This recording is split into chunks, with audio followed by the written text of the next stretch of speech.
You're listening to Playcallers. New episodes dropping every Tuesday at 3:30 p.m. Central Time. Available to stream across all platforms. Also, be sure to check out the Tiger's Den podcast. New episodes dropping every Monday at 3:30 p.m. Central Time. Available to stream across all platforms.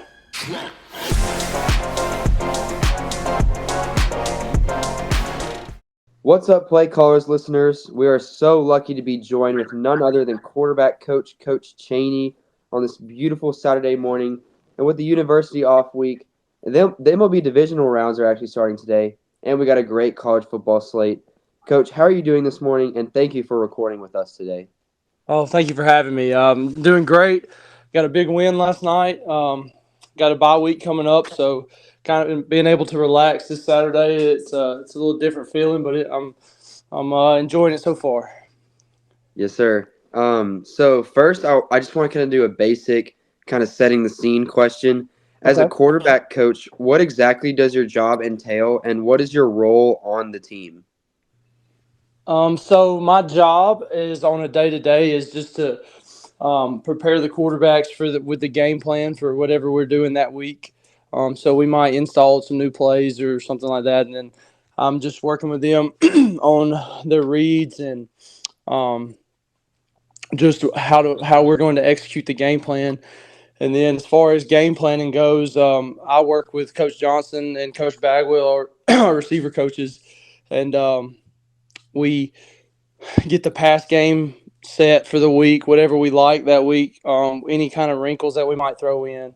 So that's what I do as far as game planning goes, and then my daily job is just to prepare the quarterbacks to execute the game plan. Yes, sir. And speaking about coaching your quarterbacks, like, what is your mentality to them, and how do you form relationships with them? But not just the quarterbacks, just the entire team. So I would say my mentality with a quarterback is not to overcoach them. I think in the profession, quarterback coaches have a tendency to overcoach their kids, and when that happens, you limit their playmaking ability.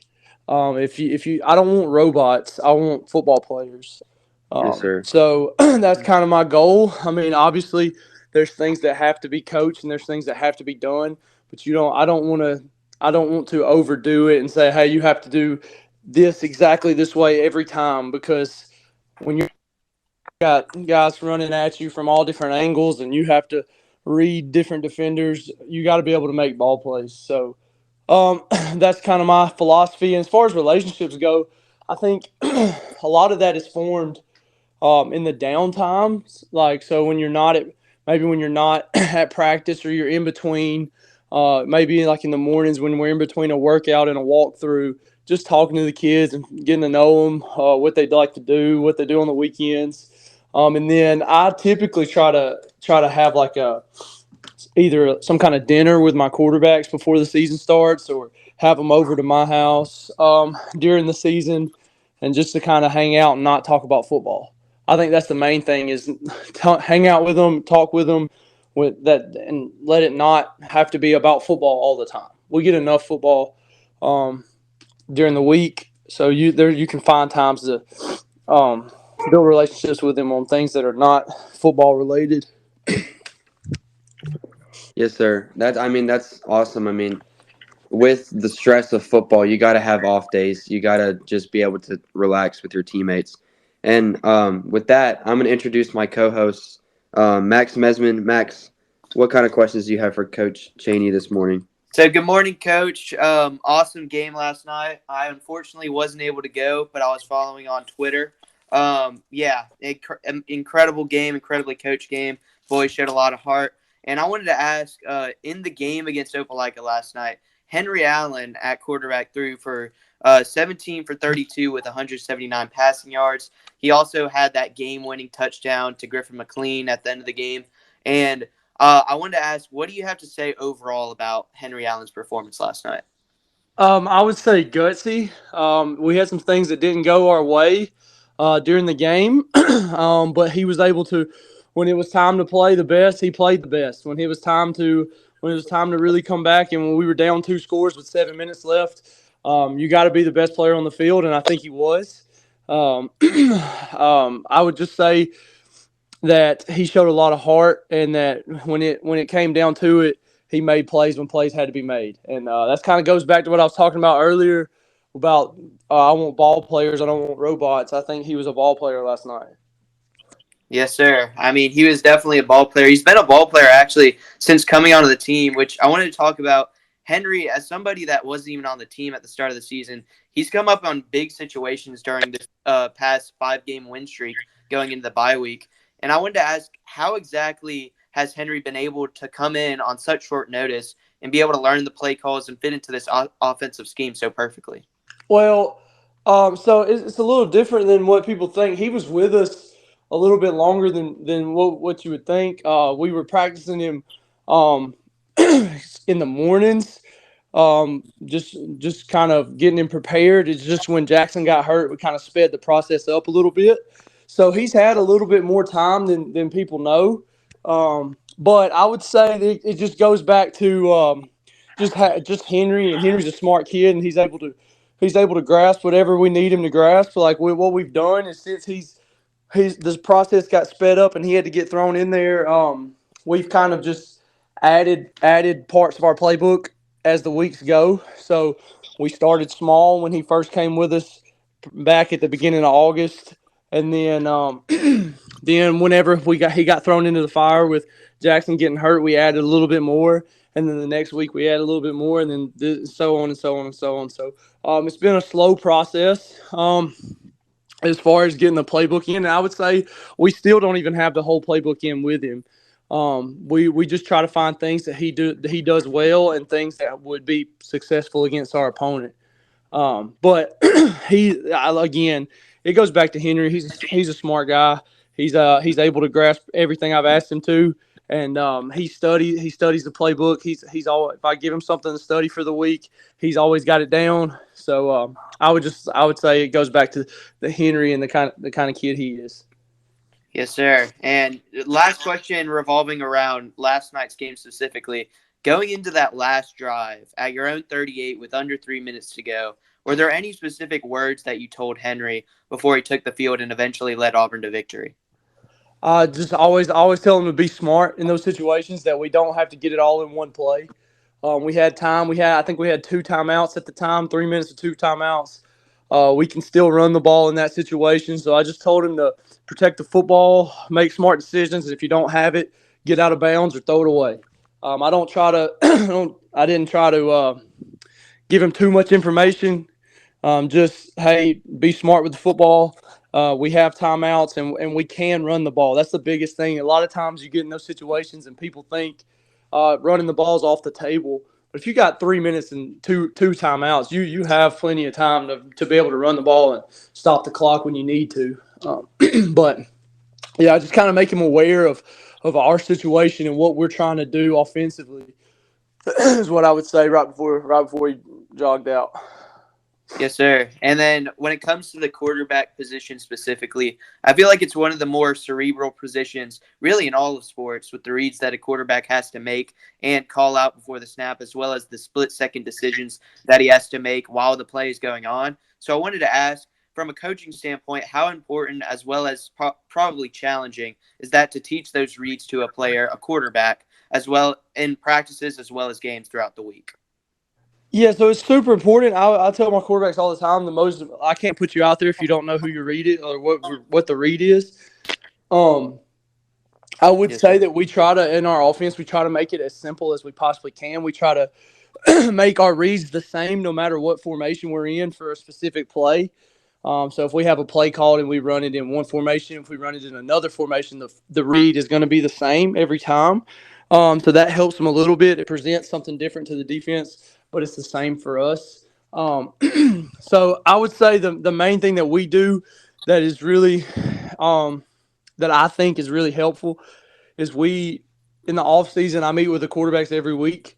Once a week, we go over at least 2 to 3 pass plays or run plays and talk about our read, what it is, who it is, and then we'll go out and we'll do it slow on the field. So we'll go like 50% on the field. So we'll get a coach or 2 coaches and then the receivers, and we'll kind of just walk through it then we'll jog through it, and then we'll run through it. So like a coach would be the read for the quarterback, and like I said, we'll walk through it. Quarterback makes the read, throws the ball out to him. It's kind of real slow pace, kind of a lob out there, and then we'll speed it up a little bit and speed it up and speed it up and speed it up. So I think that's the one thing that's helped our guys a lot is seeing it on a board and then walking through it and then jogging through it, then running through it. Yes, sir. And then I want to bring up the point you made real quick about going into a bye week after such a huge rivalry game last night, in a big win. You got a bye week, and then next you got the big one against Central at home, number 1 team in the state right now in 7A and undefeated. What is the team's mindset going into this bye week and practices, as well as just like staying poised and getting ready for that huge matchup 2 weeks from now? So the biggest thing with a bye week is it's not an off week. It's just as far as like the week, we just don't play this Friday. So we are going to take it a little bit lighter in practice. It basically is going to give us a few more days to prepare for Central. So we'll coaches will have a little bit more time. We'll spend the first half of this week at practice focusing on ourselves as far as our players. We probably won't really put a game plan in or anything yet. We'll just kind of focus on what we're doing, making sure we're healthy, making sure we're still in shape.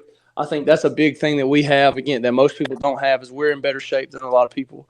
So we'll make sure that stays. And then toward the end of the week, we'll start installing game plan stuff for Central. It's a big game. It's at home. It's kind of a rivalry now, I would say. So I think our kids will be ready for it, and we'll be ready for it. And I think it's always a plus anytime you can get a little bit of extra time. Yes, sir. And then my last question is going to be, not only are you part of the coaching staff here at Auburn High School this year as well as the last 2 years, but before that, you're also part of that coaching staff at Oxford when they won the state title in 2019 under Coach Etheridge. So you're a guy that's been there and won that, And so I wanted to ask, what exactly were the key factors that played a part into your decision to come to an Auburn team that it hurts for me to say as a student in Auburn schools all this time, but has never won a state title? What exactly played into your decision to follow Coach Etheridge and come to Auburn High School 2 years ago? The biggest thing is Coach Etheridge, and then just working for him, being able to come to work every day and enjoy my job because of the people I work for. Coach Wagnon. I've been with him. He's obviously the offensive coordinator. I've been a coach on his staff ever since I've been with Coach Etheridge as well. So we've all been together. I think there's a lot to be said for having a staff that's been together for a while, because half of our offensive staff was at Oxford and the other half was at Auburn, and we've kind of come together very nicely. But I think any time that you can have cohesiveness in a staff for a long time, it helps. But yeah, just being able to work with those guys and for those guys is the main reason that I chose to come. And then just it's a little bit closer to my hometown where I grew up. And then I went to Auburn, so I just kind of wanted to get back. I went to Auburn University, so I graduated from there in 2017. I wanted to get back to here with my wife and my kid. And I think the biggest thing, the reason I chose to come to Auburn High School is with the people that I was working with and the people that I still work with. Coach Etheridge is a great coach, probably the best in the state, and then Coach Wagnon is probably the best offensive coordinator in the state. So, and they are, in my opinion, anyways. I mean, if somebody might disagree with me, but I'd go to battle for them any day. And I think that's the main reason that I chose to come. Yes, sir. Well, now I'm going to send you to my co-host, Reese Kinder. Reese, take it away. Good morning, Coach. Good win last night, especially in a rivalry game. Henry Allen last night, I was actually at the game. Henry Allen had a lot of overthrows and a lot of he even threw one interception. Actually, I think it was 2 interceptions maybe. Right. But what are you guys going to work on in the bye week going to the Central game? We're gonna continue to work on what we've been doing. As far as we're going to continue to work on our reads and make sure we know who our reads are and what we're what we're supposed to do each play. offensive football is about execution. So we got to be able to execute every play that's called. And then the thing with Henry is we're going to install a little bit more offense. I was talking about that earlier. So we might install a couple more plays. So we'll have to do our whole process there that I was talking about, where we walk through it, we jog through it, we run through it. But as far as throwing the football, I mean, every day we're gonna work on it. We're gonna work on it, work on our mechanics and all that stuff. But I mean, Henry's fine. I would say he had one to two bad decisions all night, Yeah. and I mean, he's gonna be fine. He's a ball player. He'll be out there ready to go next week. But yeah, I would say the main thing we got to work on is just making sure that we're able to execute every play that's called, and we are right now. We're just going to continue that. Yeah, I know y'all have Henry Allen, but also you have the two sophomore backup quarterbacks, Crawford Lothridge and Max Hammer. What do those guys mean to you? What do you guys tell them in practice? Just in case a guy like Henry Allen, if he were to get hurt, and they could step up and be the next quarterback. Yeah, so they get just as many reps as anybody in practice. The thing there is, I tell them every week that they're one play away from playing, or they may go in and have to play during times. I know we've put Crawford in a few times in the last few weeks. But the main thing is they just understand they have to prepare just like Henry does. I mean, they have to study the game plan, study the protections, study everything that that we're doing for that week, and they do a really good job of that as far as being prepared mentally and then physically. Both of them have good arms. They're both physically gifted. So I just make sure that they know that they're still. There's still a strong chance they have to go in the game. You never know with football. Somebody get hurt. Somebody's helmet might fall off. I mean, we might have. There's a million different things that could happen where one of them have to go in. So they just have to be prepared like the starter. I think, like I said, they do a really good job of that. My last question is, what is your relationship between the players and the coaches? Like, some of your players, like what's your relationship with them? I would say that my relationship with my players is that I try to make them understand that that I love them. I love all our players, and I try to make sure that they know that, and I try to make sure that they understand that I'm going to coach them hard, but it's because I want them to be the best person they can be, and the best quarterback that they can be. I would say the main thing with that is, like I was saying earlier, you have to find times where it's not all about football all the time. It's when we're at football practice or we're doing something football related, that's about football. But if we're walking in the hallway to the weight room and we can talk about something else, it doesn't. You can find times to get to know the kids. And I think that's the main thing. Find the little times to get to know the kids and build a relationship with them. Thanks, Coach. Yes, sir. So I have just a few more questions, then we'll get you on with your Saturday. But I want to highlight Auburn High graduate Clyde Pittman, who you worked really, really close with the past 2 years. And I was actually looking at your X account. It seemed like y'all were very good friends off of the field as well, like you were just talking about. With that, he does play Division I football at SMU. And my question based off of that is, can you give us a gauge and some details on how hard it is to play the quarterback position after high school at the college or the professional level? Yeah, so I can't give you one from my personal experience. I did not play quarterback in college, but talking with Clyde, since he's got to SMU, it's just it's a lot of what we do, but just on a bigger scale with more resources and more time that they're required to be in the facility. I think it's a big the biggest thing when you go from high school to college, based on the kids that I've worked with, is learning the playbook, learning the vocabulary that they have in their playbook. And because I mean, with you spend 2 to 3 years in an offense and you got it down pretty well. Like Clyde knew our offense like the back of his hand, and then he gets to SMU and it's obviously not the same. It may be a few of the same plays and all this stuff, but even if it's the same play, it's going to be called something different, and they may have a little thing that they do differently than we do. So the main thing with going to the next level is, I would say, mentally, because throwing the football doesn't change. Like the way Clyde throws the football, how he's done that, he's going to do that the same way he's always done. But mentally, he's got to be prepared. He's got to be prepared with the playbook and understanding what's expected of him. I mean, with the weight room and all that stuff. So I would say the mental aspect of the game is the biggest thing that is you have to make sure you're really locked in on if you go to the next level. Yes, sir. And then I have one last question. I ask this almost every single week. Okay. How special is the city of Auburn to you? Seeing that you graduated from Auburn University, you're a math teacher at Auburn Junior High. How special is the city of Auburn to you? And how special is it to see your students at the junior high eventually go and play for the high school football team?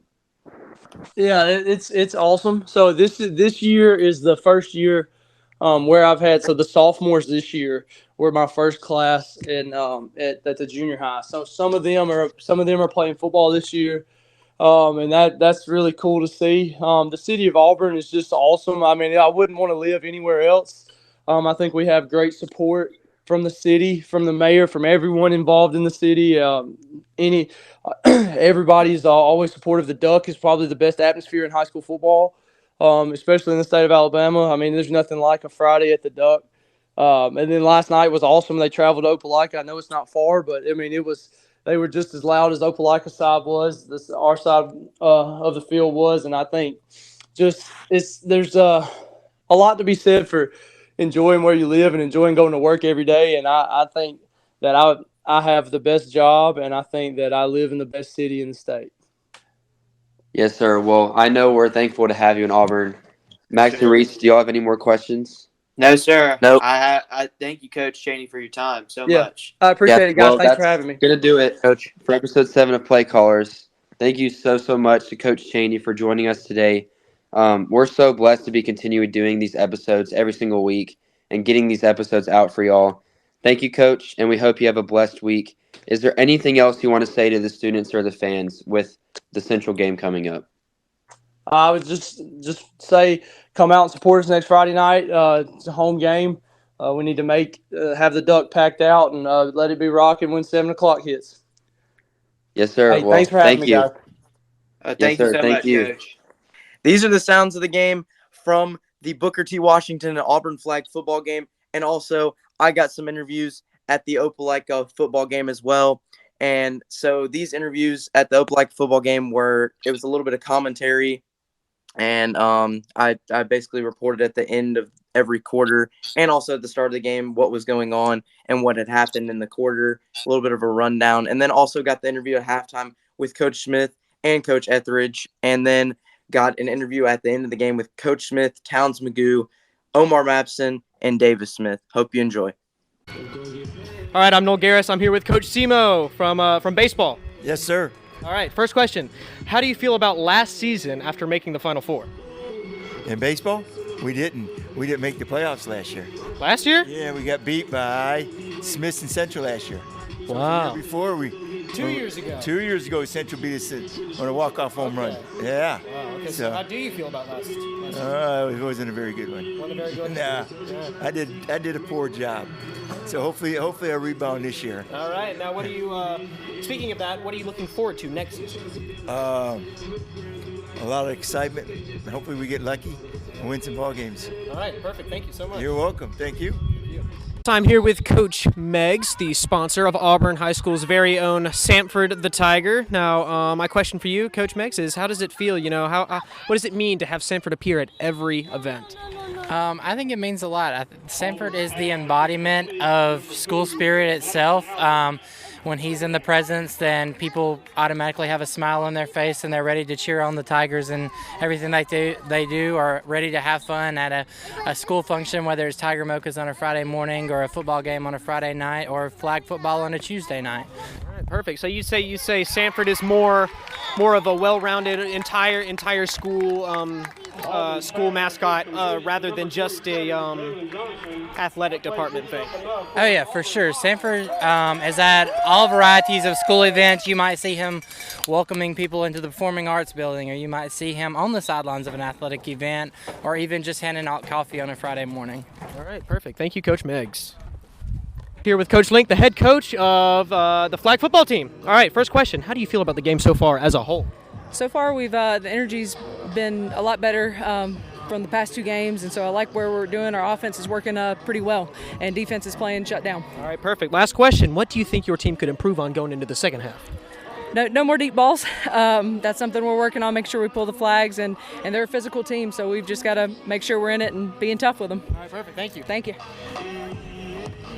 So I'm here with head coach, Coach Link, for the Auburn High School flag football team. First question, for the end of the game. What are your overall thoughts and about the outcome of this game? I like the way we came out and played today. We played with aggressiveness. Played a little, like I said, at halftime, a little bit more energy, and got things working and got a lot of combinations in, and I'm hoping gave us a little more confidence. Gotcha. Last question. Now, what do you think the team can learn from tonight's game moving forward? I think they understand if they can come out again with that aggressiveness, with some spirit about them, it makes it a little bit easier. If we can score first, it makes the game in our hands a little bit more, and not having to play back on our heels and play and catch up. All right, perfect. Thank you. Thank you. I'm here with Brooke Hallman, the starting quarterback of the Auburn High School flag football team. First question for you. How would you rate your overall performance at tonight's game? I think I did good. It was a little rocky at the beginning, but after that we started rolling in our offensive scoring. All right, gotcha. Now, what are some things that you think you could improve on moving forward?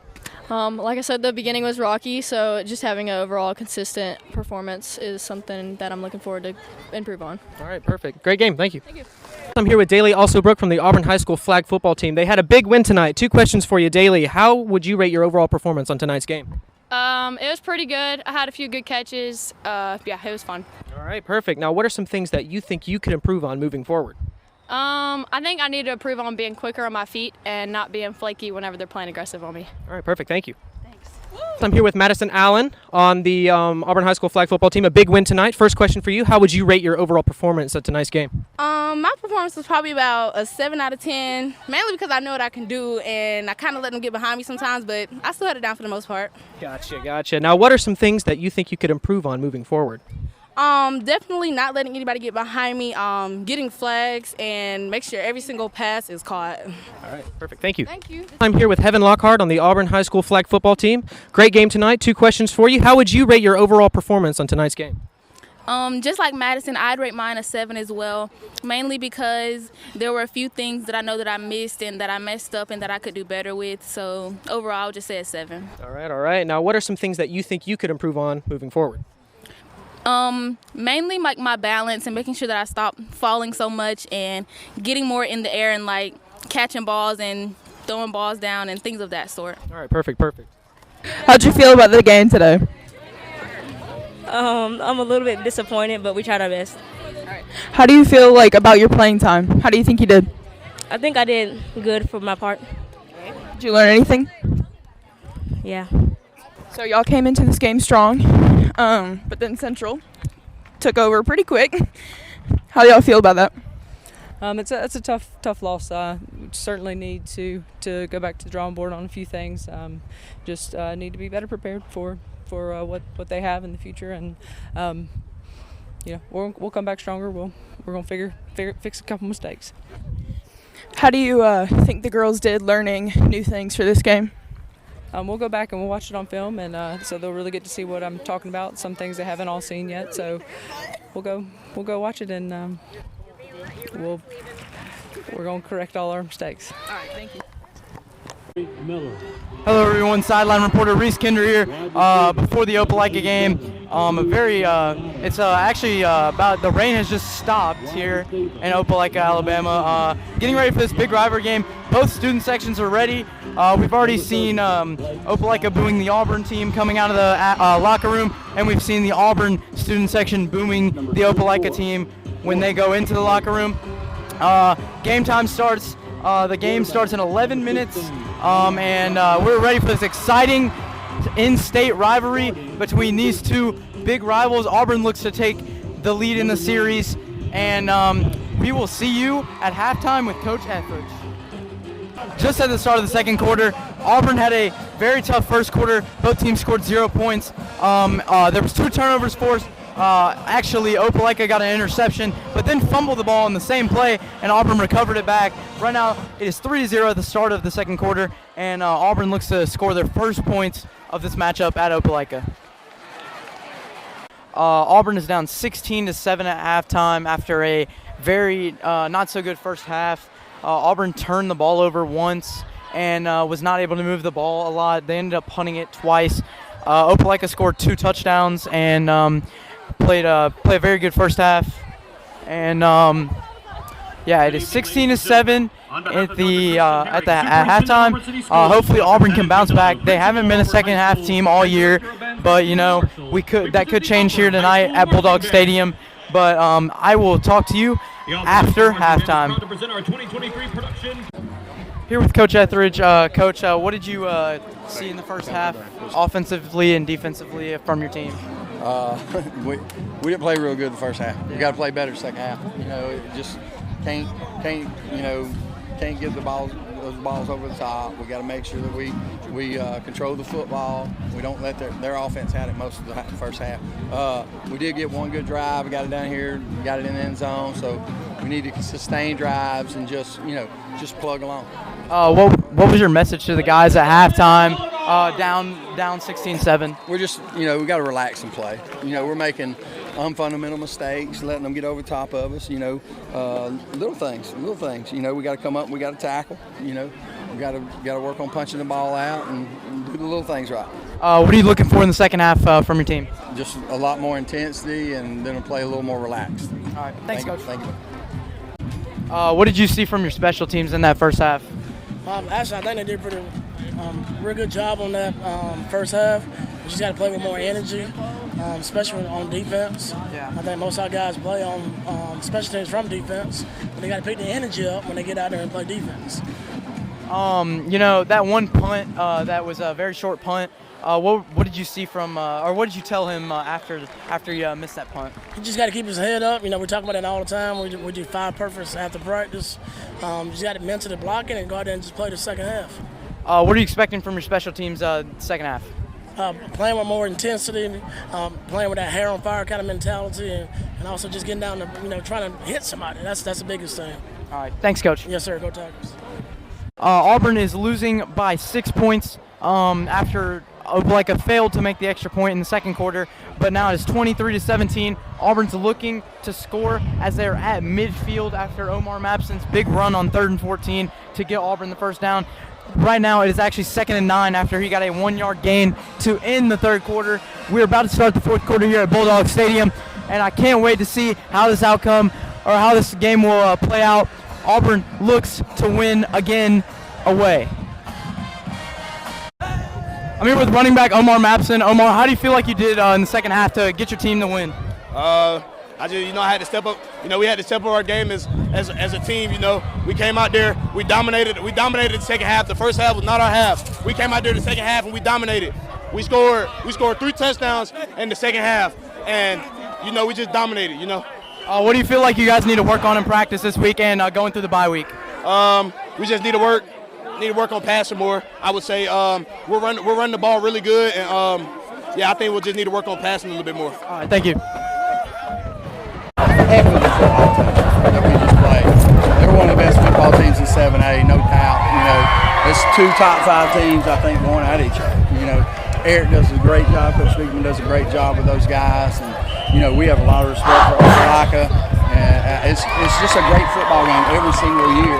You're going to get the playoff atmosphere, the intensity. This is an unbelievable atmosphere to play high school football in. And I was talking to our kids at halftime. I said, y'all got a chance of a lifetime to play in a game like this. There's kids around this state that would love to play in a game like this. And you got an opportunity right here. So don't let it pass you by. Make the most out of every single play, and just play from snap to whistle. The second half, and then whatever happens, be proud to be a Tiger. 415 total yards of offense for the Tigers tonight. You do it against a really stout Opelika line. Just what was the game plan coming in? Were you guys able to stick to it pretty well? No, I mean, we knew we had to run the ball, but we knew coming in this week, we've got to put the ball in the air son. We've got to be able to throw the ball. So we've got to get the ball in the air and get it to Indian Nation and our wide receivers. I think I need to go over and talk to these guys. I'll give you one more. Coach, what's a win like this do for those guys over there? Oh, it's just super awesome for them guys. Super proud of them, I mean, I can't say enough about them. They fight and scrap to the very last play. Coach, we appreciate the time. Thank you, guys. Get what you guys. Go Tigers. Go Tigers. Thanks, Coach. All right. Here with Davis Smith. How does a win like this feel like this with your dad? You know, your dad being one of your coaches. How does it feel to get a win with your dad at Opelika? It just feels great. Always been here like basically my whole life. Just trying to get the W for Opelika. It's a rivalry game, and we came out, won the game, and just kept fighting. How do you feel like you guys are going to go into the bye week? What are you guys going to work on in practice this next week and the bye week? As a defense, we're going to prepare on all the things we messed up this game and get ready for Central. That's what we got next, and just work every day, get better 1%. Speaking of that Central game, what's your message to the fans and everybody that supports Auburn? Thank you for coming tonight, and we hope bring out to the duck. All right. That was Davis Smith, and thank you. I'm here with Towns Magoo. Towns, how do you feel like, or what was that feeling when you got that game-winning kick? Man, it was great. It's good to see, second half, the whole guys come out, offense, defense, special teams, really got it done. Defense did a great job, saw them offense getting down the field. Man, that touchdown was amazing. Great feeling, especially, against crosstown rivals, somewhat amazing. That's a really good opponent. They got a great team, but we got our job done, and we looked to bring that momentum forward, so it was awesome. What do you feel like you guys need to work on in practice this upcoming week and through the bye week to be prepared for Central? Man, I just think that we need to be ready to play in that big game. We got a little taste of this game, really huge game, really great environment. I think it's going to be 2 times that against Central, and we really need to be ready for that. That's the main concern, and just be ready to play them. So, yeah. What does this rivalry mean to you against Opelika? Yeah, I mean, series was tied 47-47. Breaking that, today was amazing. Great feeling. Leaving a mark for the 2024 class seniors, and, we got a job done. We're going to remember this one forever, so it was great. All right, thanks. Thanks for listening to this week's edition of Playcallers. Be sure to check out our episodes dropping every Tuesday at 3:30 p.m. Central. Also be sure to check out our other podcast, The Tiger's Den, where we dive into the world of sports. Be sure to check out those episodes coming out every Monday at 3:30 p.m. Central. Thanks for listening.